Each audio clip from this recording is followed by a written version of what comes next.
সুন্দরবন থেকে আহত অবস্থায় উদ্ধার হওয়া বাঘটি এখন পুরোপুরি সুস্থ। শিকারীদের পাতা হরিণ ধরার ফাঁদে আজকে আহত হওয়া বাঘটিকে দীর্ঘ চিকিৎসা ও পরিচর্যার মাধ্যমে সুস্থ করে তোলা হয়েছে। বন বিভাগের পরিকল্পনা অনুযায়ী চলতি মাসেই বাঘটিকে আবার সুন্দরবনের গহীনে অবমুক্ত করা হবে।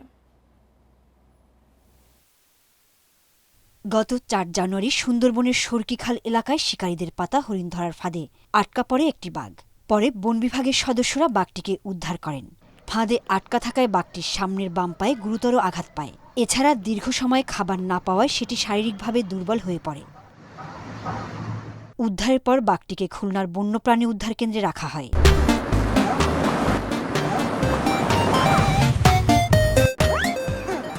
৫ মাসের চিকিৎসা ও পরিচর্যায় এটি এখন সম্পূর্ণ সুস্থ এবং স্বাভাবিকভাবে চলাফেরা করছে।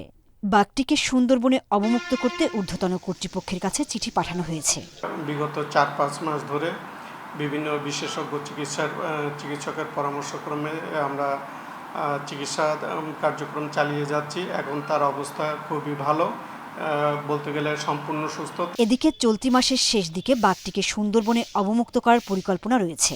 বাঘের গলায় স্যাটেলাইট কলার পরানো হবে, যাতে অবমুক্তির পর বাঘটির গতিবিধি পর্যবেক্ষণ করা যায়। বিদেশ থেকে এই কলারগুলো আনতে পারবো, যেই কলারটির ওজন হবে এর বডি ওয়েটের থেকে অনেক হালকা, যাতে তার কোনো রকম সমস্যা হবে না এবং এগুলো প্রোগ্রামিং করা থাকবে।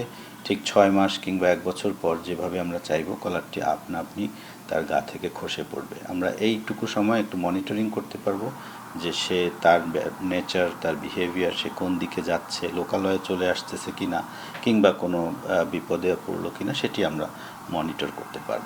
সুন্দরবন থেকে আহত অবস্থায় বাঘ উদ্ধার করে চিকিৎসার মাধ্যমে সুস্থ করে আবার বনে অবমুক্ত করার ঘটনা বাংলাদেশে এটিই হবে প্রথম। Independent news.